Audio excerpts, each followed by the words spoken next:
Wildness. Commander, if Iran attacked, Israel will be hit. AP. Tarpley, what do you want to get into? The economy or Iran first or the election? I mean, this is just bedlam. The world financial meltdown. Stiglitz says Europe's into depression, worldwide depression coming. Jobless numbers down again after the fake numbers. I mean, it's all accelerating. Tarpley, what do you say? Let's talk about the October surprise. Let's talk about the CIA, Mormon mafia, and their plans for an October surprise to put Romney into the White House. Now, the first topic I'd like to talk about is Benghazi and what that shows us about what's actually happening behind the scenes in the intelligence community, not this talking points, Democrats, Republicans, Obama, Romney. Then I'd like to go on to say a few words about a very important meeting in New York City on October 27th. If you're sick of Obama, sick of Romney, sick of both parties, sick of all the... you have the floor, Dr. Tarpley of Tarpley.net. And that's on October 27th, New York City. It's in Tribeca, below Canal Street. The INN World Report Auditorium from noon to 6. And that will be the united front against austerity. But let me talk, first of all, about Benghazi, because I think this is very interesting to show how the intelligence community is working, in the sense that the ruling elite wants Romney in the White House. The Bilderberg Group, I believe, made a decision in favor of Romney after he came to their meeting. You can see the Federal Reserve, the money from Wall Street. All of this is signaling that they want Romney. So how do they do it? Well, we've had one October surprise already, except we had it in September, and that was Benghazi. Now, there are two sides to this. One is the so-called film. The other is the killing. But these are both important, and they go together. Now, the film is not the killing, and I'm not claiming that at all. But what I'm saying is there was this film, and the Islamophobic film was the subject of demonstrations in 25 countries around the world, in Cairo, in Pakistan, in countries in Europe, all over the Arab world, North Africa, you name it. This was about the film. So what's with the film? The film came out of a little studio in California, and we're asked, first of all, to believe that a guy called Sam Basile created the film. Now, Sam Basile is a little nobody. He's a patsy. He's a drug ex-convict. He's probably a drug informer for the DEA or FBI or something like this. And he took the fall as the guy who created the movie. But if we look at who owns the studio and who signed for the permit, and actually how the movie came about, we're led to somebody called Joseph Nasrallah, who is a Coptic Christian. He's the chief executive officer of Media for Christ, a Coptic Christian from Egypt. And it seems to me that's the guy who really made this movie come about. He's had some experience, and he has a studio to make that work. Now, if we follow him a little bit, we're led into the midst of the infamous Islamophobia network. And the Islamophobia network, people, I think, are familiar with it. It's the group that organized a demonstration and a campaign back in September of 2010 in Ground Zero, right, in Lower Manhattan. They were the big ones campaigning that there should be no mosque and no Islamic community center. Now, Joseph Nasrallah addressed one of those demonstrations, right, that demonstration on September 11, 2010. This is the network that many associate with Pamela Geller, who's very vocal and very strident, and she's all over the internet. But let me just point you, Nasrallah at that demonstration was on the program with John Bolton. Now, John Bolton is a top neocon. John Bolton is the Romney campaign. We know that Romney is surrounded by these warlike, angry neocons. We have Kagan, we have Dan Senior, we have John Bolton, we have Elliot Cohen, we have Robert Joseph, the guy who put the words in about the Niger yellow cake into the Bush State of the Union address. So there's a whole angry Islamophobic neocon faction. They want to make a comeback. They want to vindicate themselves. They're still humiliated, smarting from the fact that their man Bush was, leaving office with a 22% popularity, the lowest in modern times. They want to come back and vindicate themselves. And since they're neocons, they know only one way to do that, and that is by war. They say we'll have a new successful war of aggression to make people forget about the old war of aggression. They've attached themselves to Romney. I would say if Romney wins the election, there will be U.S. military intervention in Syria by February, March, maybe when the springtime comes and the campaigning season gets better. But when you're dealing with that film, you can see all the Republicans say, no, the film doesn't matter, the film doesn't matter. Well, might they say it, the Romney campaign is heavily implicated in the film. In shorthand on Twitter, we might write, the Romney campaign created the Islamophobic film that started the ball rolling all over the place. Now, when you're planning an operation like this, you need the film to create the atmosphere, right, so that people all around the world can understand what's going on. But now let's switch to the specific operation to kill Ambassador Stevens. Now, unfortunately, Ambassador Stevens was heavily in contact with the terrorist elements, the Salafists, the Wahhabites. In Libya, it's called the Senussi Brotherhood, in that terror corridor, right?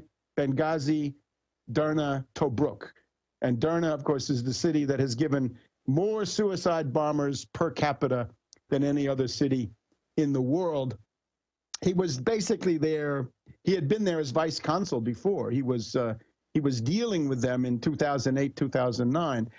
And I'm afraid part of his mission was to send these people from Libya to Turkey and then on to Syria, where they are the heart and soul of the rebellion against President Assad. It's precisely terrorist fighters of this type. So I'm afraid that's what he was doing. It's interesting that the last meeting that Ambassador Stevens had, 8:30 in the evening on September 11th local time, he was meeting with a Turkish diplomat.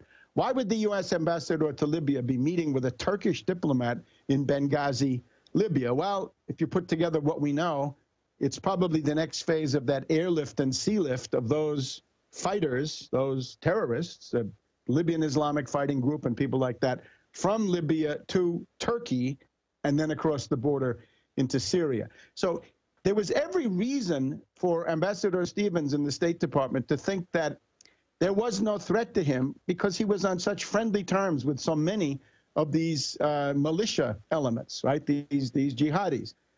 Now, if we want to ask who killed Ambassador Stevens, the answer to that, according to leaks that have been in various British papers and also in the U.S., it is a guy called Kumu. You can look it up, Q-U-M-U or K-U-M-U, Sufyan Kumu. And his group is now called Ansar al-Sharia.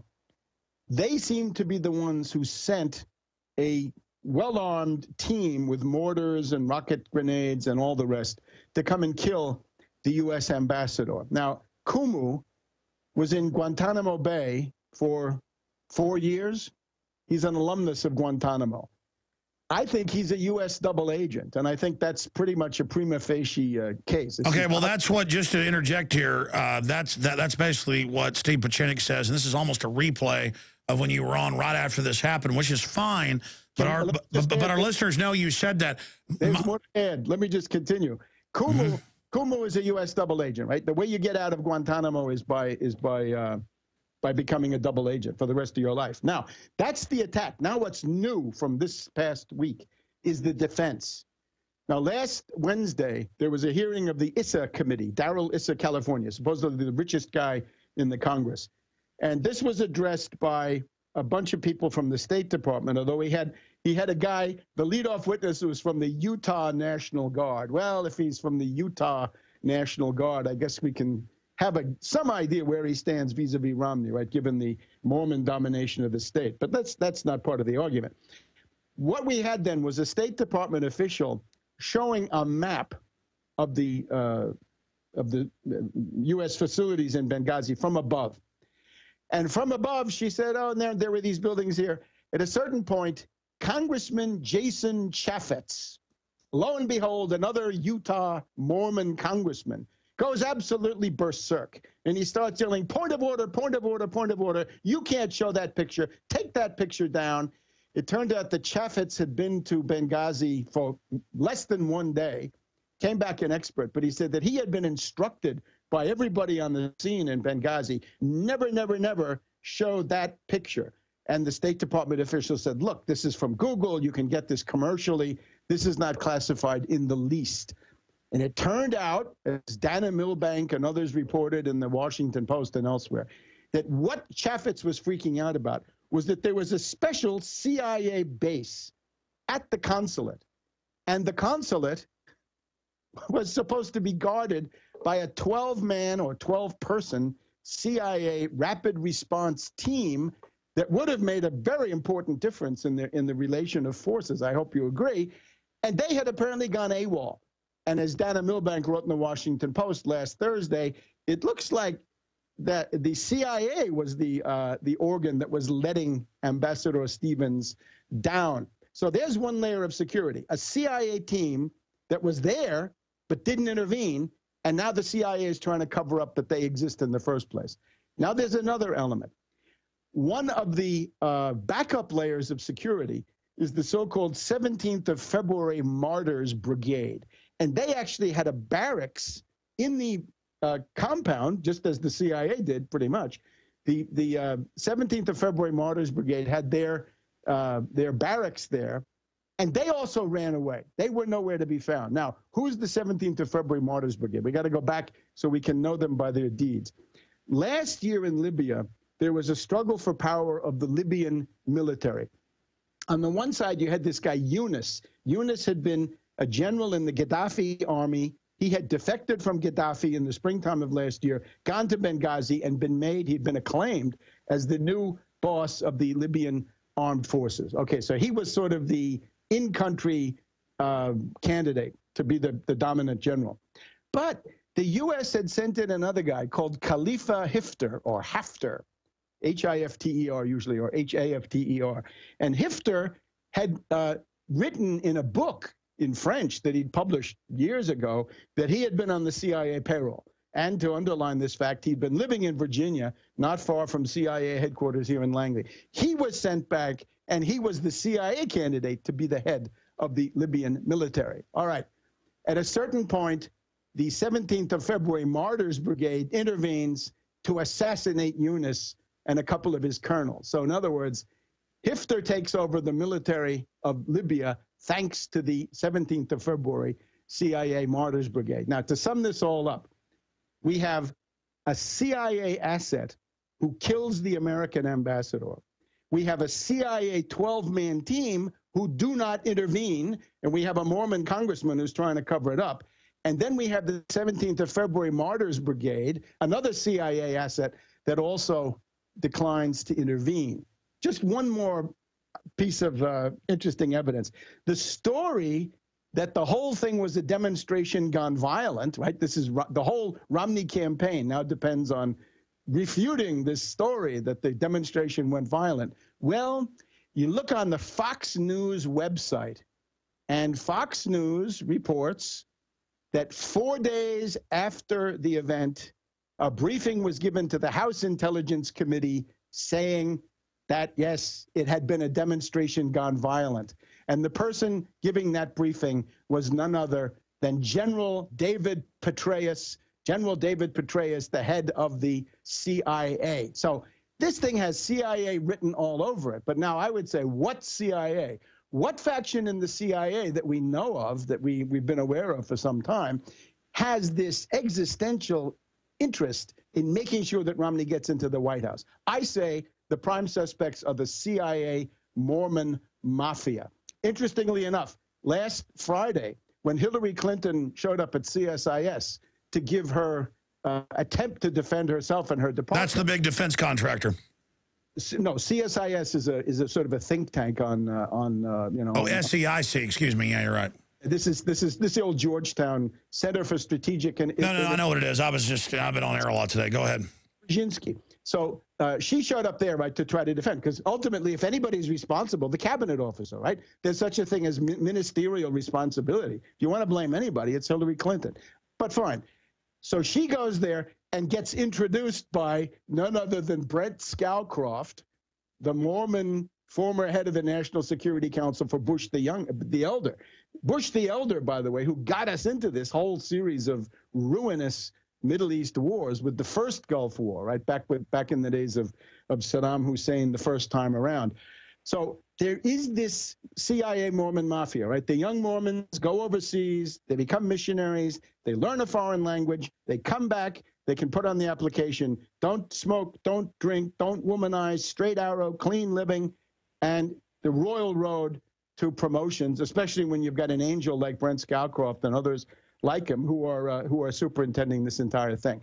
So you look at all of the hot air and lies and disinformation that have been purveyed in this country about this incident, and all of this stuff that I'm telling you is absolutely in the public domain. It was an October surprise to Carterize Obama, right? Because they're working from the original Obama printout that he's the new Carter, and they want to make sure that he gets and stays the new Carter. So they want to Carterize him, and they did it with this incident, right? With the film and the killing. And look at all those coincidences, right? This is just, it's too much to be a coincidence. Some faction in the CIA clearly wanted this to happen, and now they've made it happen.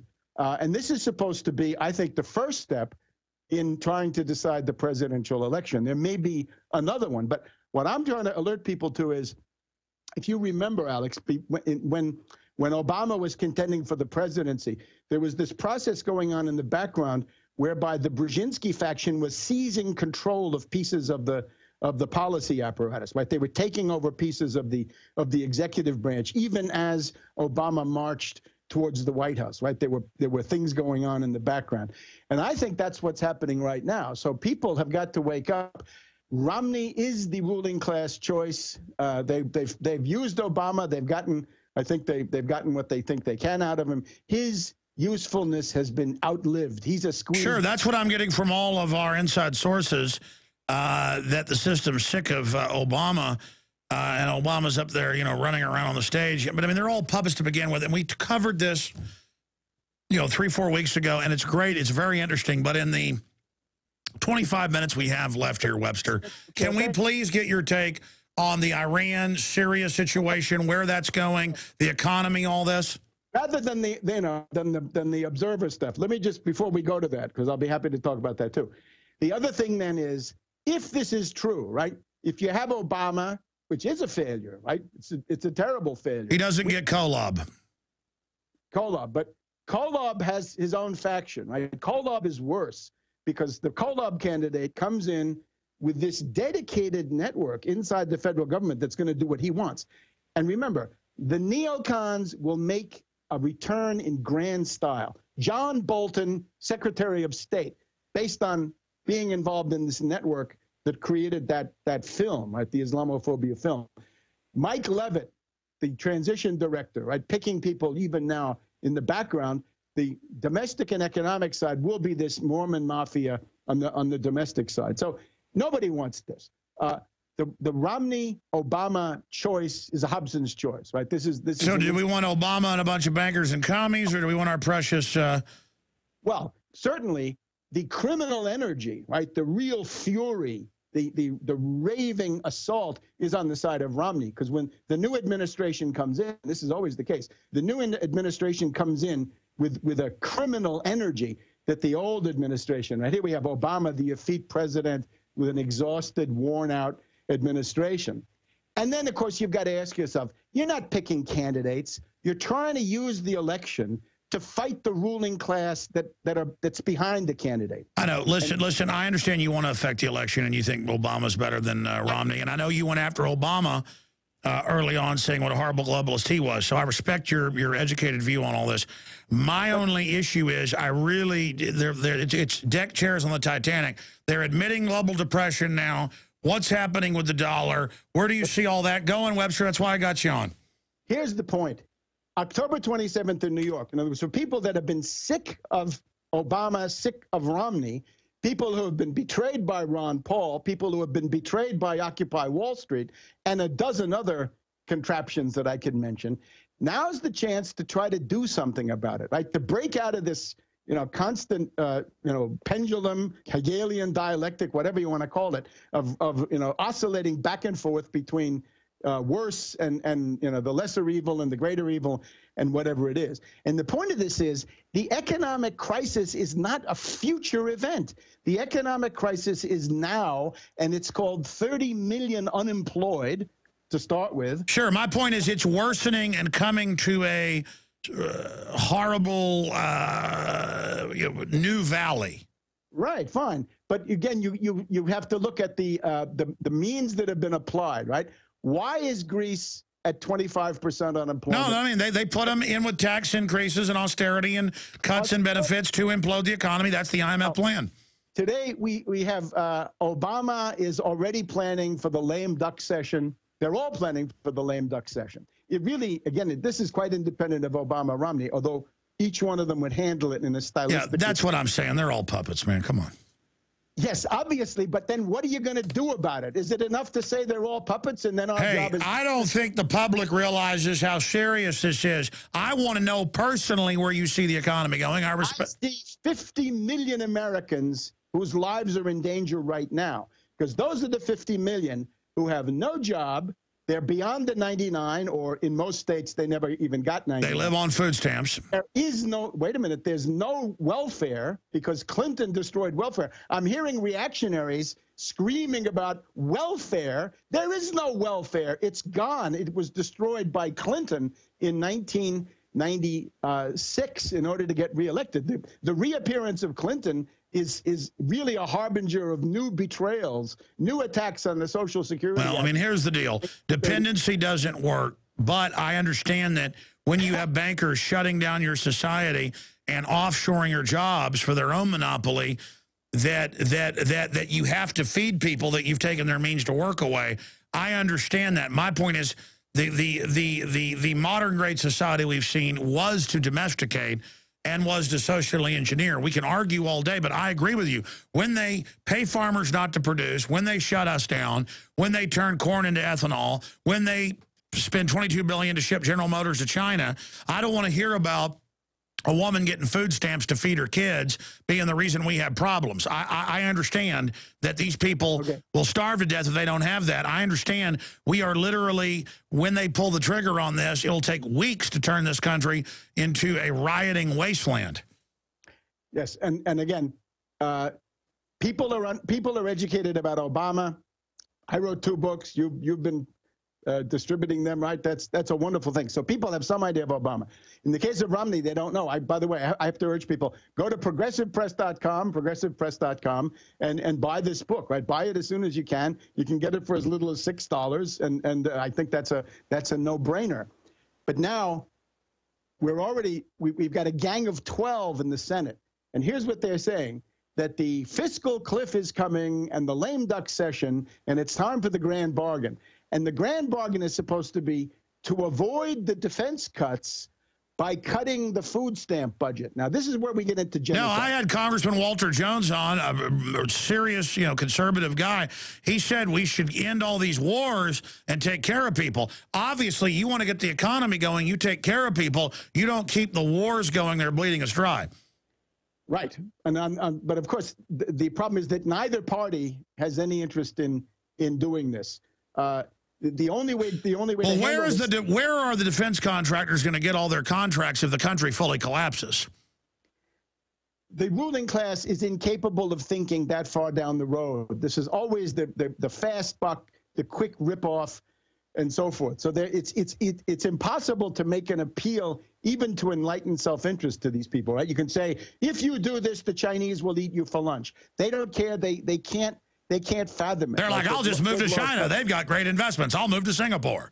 Yeah, and Mitt Romney, certainly already has his He's already put his eggs in the Chinese basket. But now, look, you take a couple of cases, right? And I would urge you to take up some of these issues, right? Benton Harbor, Michigan. Benton Harbor, Michigan, on the it's on the west side of the Mitten. Benton Harbor, Michigan, is under dictatorship by the fascist governor of Michigan, Snyder, right? He's put essentially a little dictator, a little Hitler, is running that city. And there are other cities in Detroit that are in the same way. We just had the Chicago teachers strike. They were sold out by Obama. We had the struggle in Wisconsin of the Wisconsin public employees trying to stop the fascist Governor Walker, who's, of course, a big friend of Paul Ryan, the John Birch Society freak who's Romney's running mate. The Chicago teachers strike was almost going to be joined by the Service Employees International Union. You almost had the kind of critical mass you would have needed for a statewide, Illinois, and maybe Midwest-wide general strike. This is what we have to start thinking about. The problem with all those struggles is they're too narrow. If it's union only, it won't work, right? It's got to be black community, unemployed, women, other elements. You've got to have something to say to the troops to get them on your side so they're not on the other side. In other words, the mass strike approach and a program. And generally speaking, in all of these struggles where you're fighting either to get decent wages for a public union or to roll back layoffs, firings in the public sector, or you're trying to maintain a service like an education or something else, it's the Wall Street sales tax. And this is what Occupy Wall Street never fathomed. It's not enough to protest Wall Street. The key is to make Wall Street pay. Take it out of their hide. Make them pay. We have a depression. You're saying people finally realize it's a depression. It's been a depression for more than 4 years now. Who's going to pay for this depression?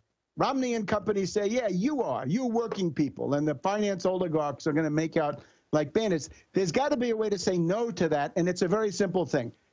Wall Street sales tax. You pay sales tax on shoes. In some states, you even pay it on food at the grocery store. The Wall Street sales tax, 1% on quadrillions of turnover. A wealth tax is not going to do it. It's not enough wealth. And Glass-Steagall is a fine idea, but that's not a mass organizing demand. That's not a leading edge sort of mass traction, life or death kitchen table solution to this kind of stuff. So I urge people, turn away from both of them. Obama, I've said everything I can about Obama, 2 books. That's about it. And it's basically all in there. Nothing has been added, really, that I can see. And now Romney, it's the same story, except it's even more sinister. And then you've got this White Horse prophecy, right? You're asking about Russia, Iran, places like this. How can you have a president who comes from a so-called church where they were swearing a blood vendetta, a blood revenge oath against the United States into the late 1920s, meaning George Romney, presidential candidate, father of the current one, swore to exact blood revenge against the United States and against the American people for the way they treated Joseph Smith and Hiram Smith, that they didn't bow down and then a mob came and killed them. And then on top of that, that's the oath of vengeance. Then we have the White Horse prophecy, where we've got this apocalyptic scenario that the Constitution hangs by a thread, the Mormons take over the United States, they go on and conquer the world, and the last battle is with Russia. And I take it that's behind this otherwise mystifying statement from Romney that Russia is the main strategic foe of the United States. If you want to get on that trade, people have forgotten Bush, right?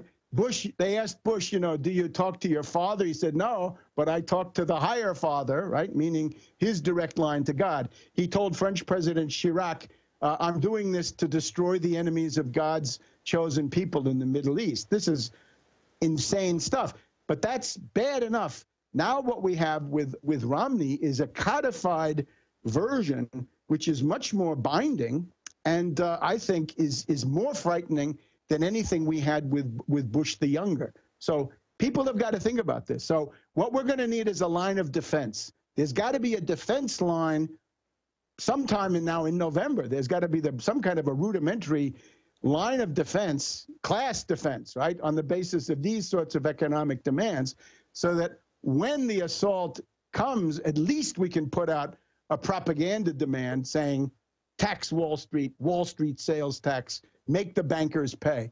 And if you're not doing that, I mean, people that are not doing that, who think they're fighting Wall Street or the elite or the finance oligarchs or the 1% or the New World Order, it's not going to be adequate. In other words, people have to prepare. Well, Webster, sure. I mean, I'm not fighting people that are 1%. I'm fighting the tiny elite who are anti-free market monopoly people who brag they want to shut down the middle class. That's the problem with the so-called general left. They just want little tiny things and don't understand the larger image, you know, of what can bring true freedom and an empowerment, a new renaissance, a new enlightenment. And I mean, I just see two incredibly corrupt power structures that are all interconnected and things running down. I mean, I don't see an even deeper. How about the survival needs of the American people? I'm telling you, there are 50 million people, no job, no unemployment benefits, they have no health care. No, I got it. And they'll vote to take my guns and take my house and line me and my family up and shoot us in a ditch if it means they'll get an Obama phone. And so, you've got, no, look, the other thing is unions, right? There's got to be some pre-organized element in this stuff. Now, Romney and Ron Paul and Rand Paul are all in the same line. Bust every union in the United States. Bust them all. Let me just stop you, Webster, because I've had you going on and on. I just want to say something. I'm all for the unions that stood up against the Rockefellers 100 years ago, 60, 70 years ago. Now they're just mafia organizations that lobby to ship the jobs overseas and give their money to Handgun Control, Inc. to try to take my guns. So, I mean, what do you say to the Obama phone lady who says, I got an Obama phone? In fact, we have the clip ready. I'm going to play this for you. What do you say to this lady? Here it is. Obama. You got Obama phone? Yes, everybody in Cleveland, low minority, got Obama phone. Keep Obama in president, you know. He gave us a phone. He gave you a phone? Do more. How did he give you a phone? You sign up if you on food stamps, you on Social Security, you got low income, you disability. Hey, I have a question. Okay, what's wrong with Romney again? Romney, he sucks. Bad. So there you go. I mean, that. I mean, yeah. What is that? The ghost of Breitbart? Is that the Republican National? So I'm not allowed to go see what people that have all they want is welfare. It's absolutely trivial. That's absurd. That's peanuts. It's chicken feed. It's nothing. You know how many Obama phones Jamie Dimon at J.P. Morgan Chase got? Pandit the Bandit is now quitting. You know how much he got from the federal government? It's in the trillions. Hey, you're not listening, Webster. Listen. I had Greg Palast on today. All I've talked about is the trillions to foreign bankers and corporate welfare, and I just said it's wrong to demonize someone because they're getting food stamps when you've deindustrialized them by design because you don't want to have a complex, diverse market. You know, as John D. Rockefeller said, competition is a sin. All I know is, and what I'm going to say is, the 100 million people on welfare of one form or not also happen to think Mao Zedong's a great guy, because I've talked to him. They think Lenin's great. They think my guns are bad. They just buy whatever the disgusting udders of the New World Order spray into their mouths and disease their brains with. So I don't like the banksters. But I'm down here on the ground with people that would probably hang me up by my ankles and chop me up for barbecue if the New World Order told them it was liberal. You know, a bunch of abortion-loving, eugenics-loving, black genocide-loving, New World Order, fake liberal, limousine liberal trash who are also my enemy. But you understand? I don't like the neocons and all their... The whole ruling class is a bunch of rotting carcasses, and then they've got giant hordes of dumbed-down idiots following them. So what's the basis to fight the ruling class? I don't know. You can turn on Larry Kudlow on CNBC every night, and he says, free market capitalism is the blah, blah, blah, blah, blah. Free market is their slogan. It's the slogan of John D. But they only say that because they don't really follow it. They want monopolies. There is no such thing. That's the other thing, is that the free market has not existed since the... Hey, I don't get tax incentives in Travis County, but every globalist corporation pays zero tax. And I went down to the city and they said, they laughed at me because I'm an American scum. Right. So there's, by the way, with the Mormons, you're a Gentile and a damned American too, so don't forget them. But what does that even mean? I don't know. Well, what? A Mormon is a Gentile? What? The Mormons consider everybody else, even including Jews, which is quite remarkable. The Mormons consider everybody else a Gentile, and you read their documents, you know, from the 19th century, from the founders, from Joseph Smith and Brigham Young. Hey, I get the whole Mormon thing that you're using politically, but the Mormons today are not the Mormons of 100 years ago. Look, I say this to your listeners. I warned about Obama. I think this turned out to be right. I used the same method to tell you that Romney is coming at you, and you better be ready. And I'm trying to warn people that this is going to be horrendous, and it's going to be beyond Obama because it's a different... Well, that's scary. I hope you're, you know what, I hope you're wrong, buddy. And the answer, I'm not saying, you know, support any lesser evil. I'm saying organized independently of the ruling class. Okay, can I just have 5 minutes here at the end with you for my questions? I know you want solutions, and we've talked about those. I understand what you're saying. What is your real prognosis on the current course for the economy and Syria, Iran, the proxy wars? It looks like it's building towards a head. Well, again, I would say the principal danger in the world economy is that we do have this depression, and the ruling class is determined to bring this sort of Greek or Spanish or British, because they are not too far behind, to bring that austerity to the United States. And if you want to do that, again, Romney is a more suitable vehicle than Obama, because Obama's got to worry about some of these constituency groups. And they love austerity because everybody can be bought cheap then. Because they are obsessed. They want to save all that money. Some of them want to use it directly for their own wealth. Others want to use it for bailouts and corporate welfare. Now, concerning Syria, this is always of some interest. Right now, the word on the ground in Syria is that the Syrian army is actually winning, that the Free Syrian Army, so-called, the killers, the people, a lot of them are Libyans who were brought from Benghazi over to Turkey and then into Syria. They've had heavy losses, and the Syrian army has been doing better and better against them. I think we've gotten to a point now where, at least in cities, the Free Syrian Army, the killers, death squads, cannot really hold on to anything in a city. They may be able to hold on to things in the countryside in northern Syria near the Syrian border, say north of Aleppo and in this Idlib area. They can do a few things there, but that's about all they can do. So now we've got the call had gone out. And this was actually right before Ambassador Stevens got killed. The call went out for a second wave of jihadis to be shipped in, and undoubtedly northern Libya was a key place for that to happen. So it's not clear to me what has happened with that particular echelon, right, that they wanted to send in. So the Syrian army is doing better, and there's you get freakouts going in the NATO circles. The Free Syrian Army has split into 3 groups, and they don't coordinate. There are 300 death squads. That was always true, but now the 300 death squads, instead of at least being under the nominal leadership of this guy Major Assad, they're now going 3 different directions. One of them is a very obvious Saudi puppet, I would say, a Sunni sort of Wahhabite preacher. Now, where might this end? Well, on the one side, it looks to me like there is some perspective that the guerrillas, the killers, will be reduced to a sort of low to medium level guerrilla war. They've tried offensives, right? They had one offensive a little bit after the middle of But now July. they're saying no-fly zones, boots on the ground, invasions.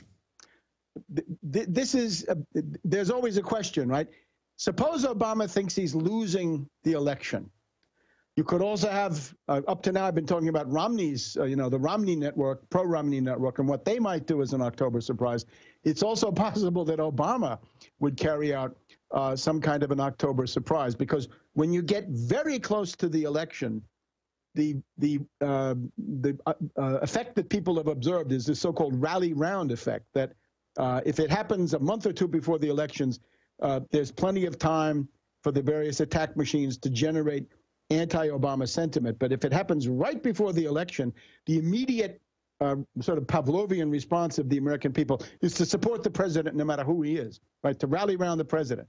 So that might be something in Obama's quiver when we get close to the elections. The other thing, though, is I think one perspective is that the Syrian army simply grinds down these death squads, and we may be getting to the point where there are not enough death squads left in the Middle East to keep this going, because the Syrian army... So they may be running out and exhausting all the al-Qaeda jihadis that the West is funding. All right, Webster, Tarpley.net, thank you. Just the other thing is, if you get a revolution in Saudi Arabia, Bahrain, or Qatar, that would also tend to shut down what those people are doing through Turkey into Syria. Or Erdogan of Turkey may come to his senses and say, look, I've gone all the way out on the limb. Obama's been lying to me. The CIA has been lying to me. There is no perspective for overthrowing Assad in the short to medium run. I'm going to cool it. I'm going to butt out. I'm going to pull Yeah, but back. they seem to be committed. Webster, we'll talk to you again very soon about this particular topic. Thank you so much.